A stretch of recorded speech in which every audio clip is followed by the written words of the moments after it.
সবাইকে good morning. আগাম লোকে আজ তৃতীয় দিন, মানে বাড়ি ফেরার পালা।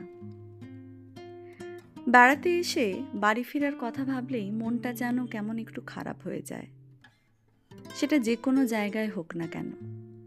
কিন্তু ফিরতে তো সবাইকেই হবে, তাই চারপাশটা আরেকটু ভালো করে দেখে নিচ্ছিলাম।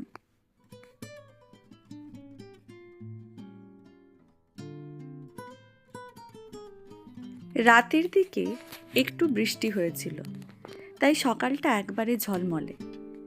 পাহাড়ের দিকে ওয়েদারটা কিন্তু মোটামুটি এরকমই থাকে। রুম ছাড়ার আগে চারপাশটা একটু ভালো করে দেখে গুছিয়ে নেওয়ার পালা।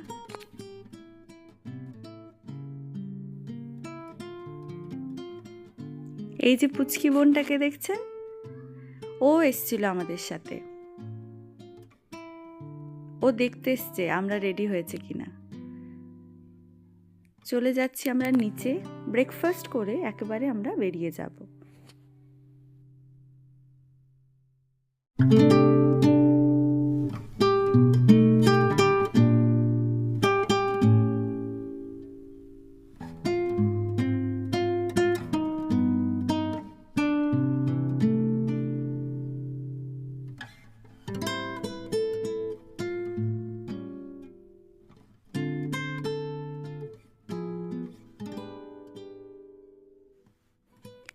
রুম থেকে নিচে নামার সময় এই জেঠুটার সাথে দেখা।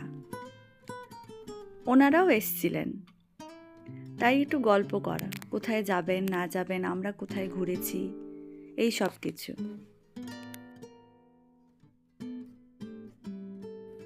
এবার চলুন তিতলি রিসর্টের ডাইনিং এরিয়াটা আপনাদেরকে একটু দেখাই। এই যে এটা হচ্ছে ডাইনিং এরিয়া।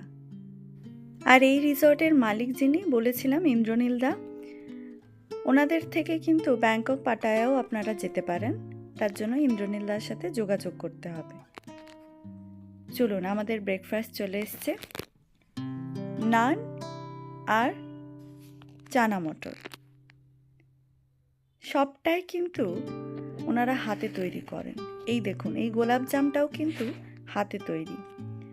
তিতলি রিসর্টের খাওয়া নিয়ে আমি আগেই বলেছি, অসম্ভব সুন্দর খাওয়া দাওয়ার পরিবেশনা, হসপিটালিটিও ভীষণ ভালো। আপনারা যখন যেটা চাইবেন তখন সেটাই পাবেন।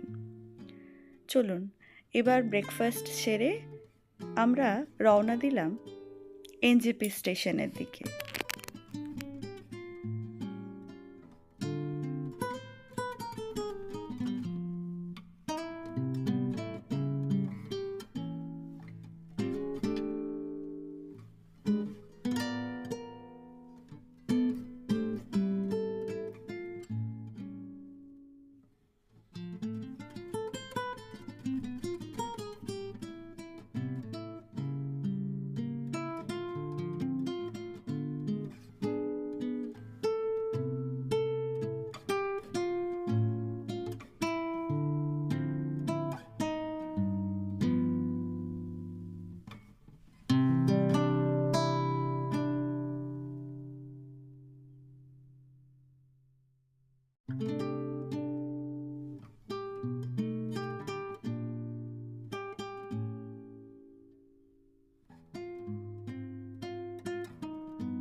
এনজেপি থেকে আমাদের ট্রেন ছিল বিকেল 5টার সময়। কিন্তু আপনাদেরকে একটু বলে রাখি, হাতে সময় নিয়ে বেরোবেন কিন্তু। আমরা প্রায় সকাল 8টার দিকে বেরিয়েছিলাম, কিন্তু রাস্তাতে প্রচণ্ড জ্যাম, যে কারণে আমাদের ফিরতে ফিরতেই বিকেল 3:30 হয়ে গেছিল।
রাস্তায় যেতে যেতে আমরা আবার হঠাৎ করে বৃষ্টিও পেয়েছিলাম।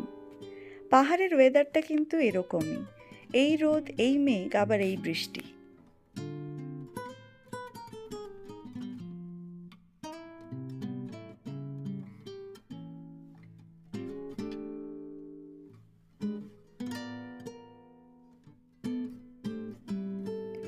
চলুন, মোটামুটি আমরা পৌঁছালাম তখন বিকেল 3:30।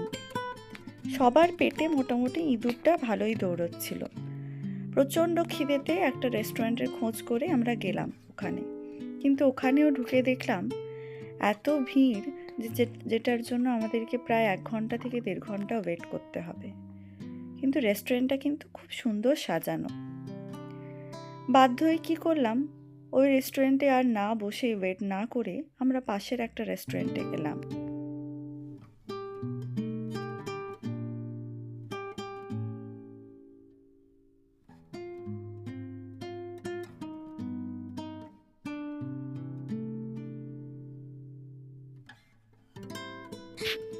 এই যে এই হোটেলটা, রুচি হোটেল অ্যান্ড রেস্টুরেন্ট। খাওয়ার যে খুব ভালো তা বলবো না, কিন্তু আবার খুব খারাপও না। খিদের সময় আমরা খেতেই পারি।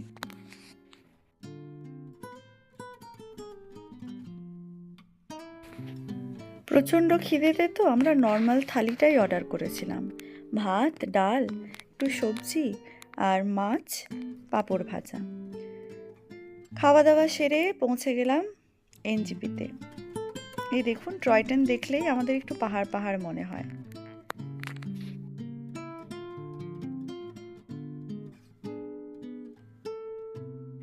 ট্রেনের জন্য ওয়েট করছিলাম। এনজিপিতে ট্রেনে উঠে আমরা শিয়ালদা পরের দিন পৌঁছলাম ভোরবেলা ওই 5:30 নাগাদ। শিয়ালদা স্টেশনটা দেখুন কি সুন্দর সাজিয়েছে। কারণটা হচ্ছে বাঙালির শ্রেষ্ঠ উৎসব দুর্গাপুজো, আর প্রচণ্ড মানুষের ভিড় ছিল। কলকাতা মানেই সবাই জানেন নিশ্চয়ই, সারা রাত্রি প্রায় সবাই ঠাকুর দেখে ভোরবেলা বাড়ি ফিরছিল। ওখান থেকে আমরা ট্যাক্সি নিয়েছিলাম, প্রায় পার হেড 100 টাকা করে পড়েছিল হাওড়াতে আসার জন্য। হাওড়া থেকে ট্রেন ধরে মেছেদা, মেছেদা থেকে তমলুক। এই হলো আগামলুকের পুরো জার্নি। আবার পরের ট্রিপের জন্য অপেক্ষা। ততক্ষণে সবাই ভালো থাকবেন, সুস্থ থাকবেন।